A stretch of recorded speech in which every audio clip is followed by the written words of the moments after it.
Bom dia na graça e na paz do Senhor Jesus, povo amado do Senhor.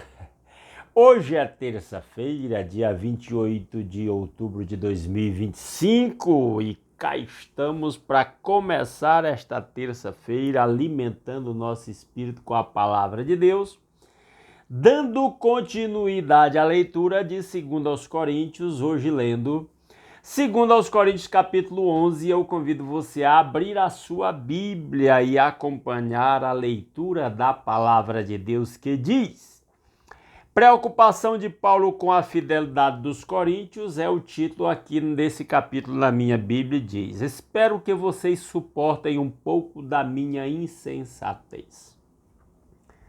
O que Paulo está chamando aqui de sua insensatez é ele defender sua autoridade apostólica e exortar aqueles crentes de Corinto. Sim, por favor, sejam pacientes comigo. O zelo que tenho por vocês é um zelo que vem de Deus.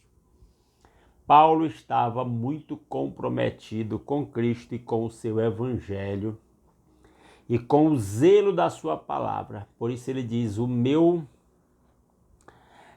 zelo vem do próprio Deus. Eu os prometi a um único marido, Cristo, querendo apresentá-los a ele como uma virgem pura. Paulo usa essa mesma figura lá em Efésios capítulo 5, a partir do versículo 22, quando ele fala aos maridos para amarem suas esposas e as esposas para serem submissas aos esposos. Ele compara com o relacionamento de Cristo e sua igreja. E aqui ele está usando justamente essa figura, dizendo que ele quer apresentar a igreja de Corinto ao marido, no caso o noivo, Cristo, como uma virgem pura, santa. Versículo 3. O que receio e quero evitar é que, assim como a serpente enganou Eva com astúcia, a mente de vocês seja corrompida e se desvie da sua sincera e pura devoção a Cristo. E aqui ele está falando no contexto em que cristãos convertidos do judaísmo, ou pelo menos aderidos ao cristianismo a partir do judaísmo, estavam tentando levar os crentes de Corinto às práticas antigas da lei de Moisés. Bem como os gnósticos, que falavam de uns mistérios e umas doutrinas que só os iniciados do gnosticismo tinham acesso. E aí Paulo está dizendo: vocês só precisam de Cristo. Nós só precisamos de Cristo. Nós não precisamos de conhecimentos misteriosos de nenhuma religião ou organização de mistério.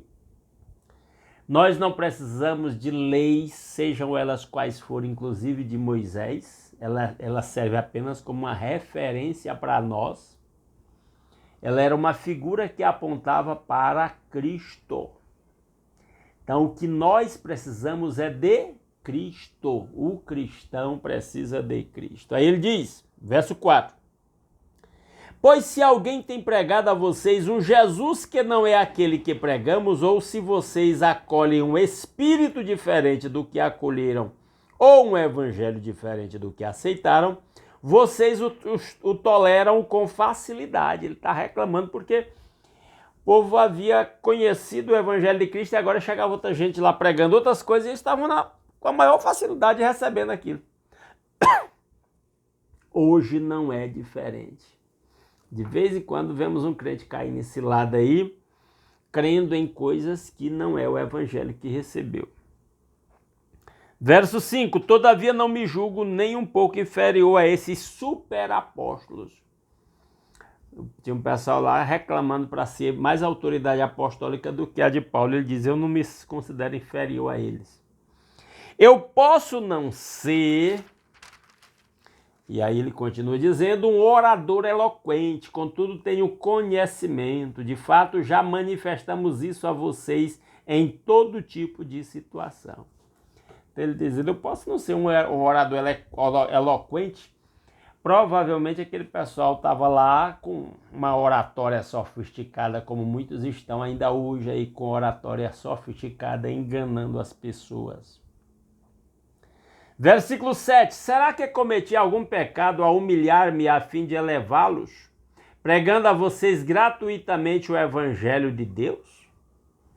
Ele se humilhou pregando gratuitamente o evangelho de Deus para os crentes de Corinto, como ele fazia para as outras igrejas também. E ele está dizendo, será que eu cometi um pecado fazendo isso? Despojei outras igrejas, recebendo delas sustento a fim de servi-los. É interessante essa informação de Paulo. Ele trabalhava pelo seu próprio sustento, ele era fabricante de tendas, mas houve ocasiões em que ele se dedicou integralmente ao ministério, quando outras igrejas deram suporte econômico para Paulo se manter dedicado ao serviço do ministério. E não tem nada de errado com isso. Quando estive entre vocês e passei por alguma necessidade, não fui um peso para ninguém, pois os irmãos, quando vieram da Macedônia, supriram aquilo de que eu necessitava. Fiz tudo para não ser pesado a vocês e continuarei a agir assim. Diz, os outros irmãos de outras igrejas me sustentaram. Ele menciona as igrejas da Macedônia. Tão certo como a verdade de Cristo está em mim, ninguém na região da Acaia poderá privar-me deste orgulho. Ele diz, eu tenho esse orgulho de que eu não fui dependente financeiramente de vocês. Por quê?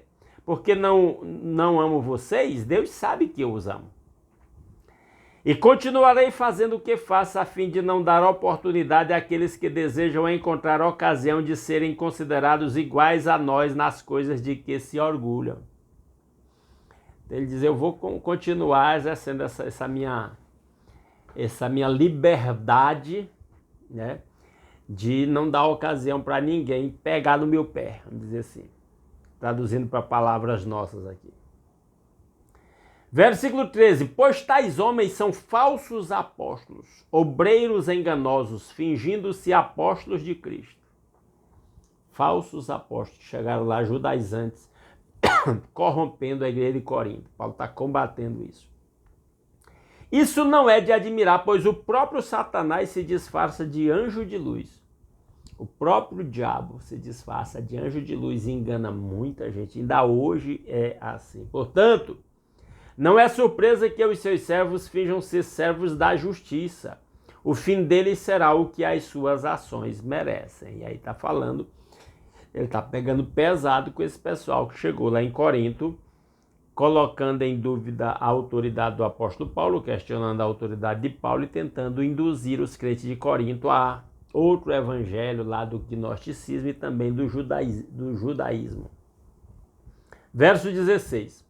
Faço questão de repetir, ninguém me considera insensato, mas se vocês assim me consideram, recebam-me como receberiam um insensato, a fim de que eu me orgulhe um pouco.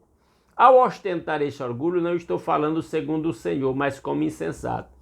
Ele está pegando pesado, ele está dizendo, eu estou me sentindo insensato aqui no que eu estou falando, mas ele entende que é necessário dar essa reprimenda na igreja. Visto que muitos estão se vangloriando de modo bem humano, eu também me orgulharei. Vocês, por serem tão sábios, suportam de boa vontade os insensatos. De fato, vocês suportam até quem os escraviza ou os explora, ou quem se exalta ou lhes fere a face. Para minha vergonha, admito que fomos fracos demais para isso.